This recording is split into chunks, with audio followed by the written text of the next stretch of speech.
बेलापूर या गावामध्ये आहे आणि या ठिकाणी स्वामींनी 7 अहोरात्र निरूपण केलेलं आहे। इथून स्वामी उत्तर दिशेला विजय केलेला आहे स्वामींनी।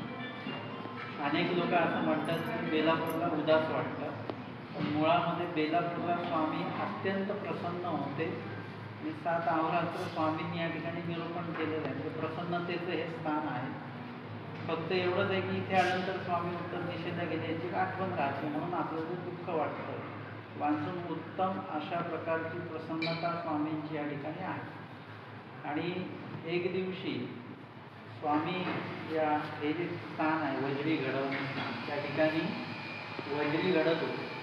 म्हणजे जसं ती वीट असते ना, जास्त जळालेली वीट असते, ती कशी होते, थोडा तो ते जे काय असतं तो भाग जास्त जळालेला आणि हलका होतो, ओबडधोबड असतो। स्वामी ते घासतात आणि महादाईचा ते बघते आणि विचारतात की हे तुम्ही काय करता? स्वामी म्हणतात हे आम्ही वज्री घडवतात। ते म्हणाले वज्री म्हणजे काय? स्वामी म्हणतात म्हणजे वारी तुरंग। वारी तुरंग म्हणजे काय? एक प्रकारचे घोडे जे पाण्यावर तरंगतात। तसं जीव जो आहे तो दोषामुळे काय होतो, या भवसागरामध्ये बुडतो। पण त्याच्याकडे जर का ज्ञान वगैरे सगळ्या काही गोष्टी असतील आणि आचरण असेल तर या भवसागरामध्ये बुडणार नाही। यथा भट्टोबास होते, नाही भट्ट होते, त्या प्रपंचामध्ये बुडाले नाही, तिथून तरुण परमेश्वर ज्ञानामुळे। तसं परमेश्वर जसं वज्री घडवतात, म्हणजे ते जो पाषाण आहे समजा एक प्रकारे, तो देव परमेश्वर घासतात सगळीकडनं आणि तो बरोबर त्याला आकारामध्ये आणतात।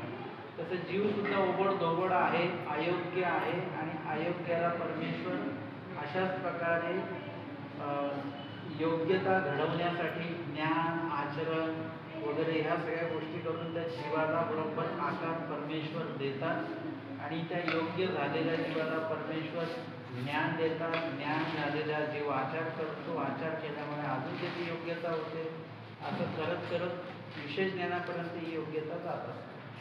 आणि त्या पाषाणाला जसं स्वामी आकार देतात तशाच पद्धतीने जीवाला देखील परमेश्वर एक प्रकार योग्य करतात की, आणि तो जो पाषाण आहे तो जर का पाण्यावर ठेवला तर तो तरंगतो, अशा प्रकारचा तो पाषाण आहे। आणि स्वामींनी ते घडवत असताना ती लीळा महत्त्वाची का? लीळा तर तशी साधीच आहे की काहीतरी स्वामी ते घासतायत वगैरे, परंतु असं म्हणतात की ती स्वामींची ती लीळा बघत असताना महादाईसांनी ती लीळा बघितली आणि बघत असताना महादाईसांना स्वामींचं शक्तियुक्त स्वरूपात दर्शन झालं।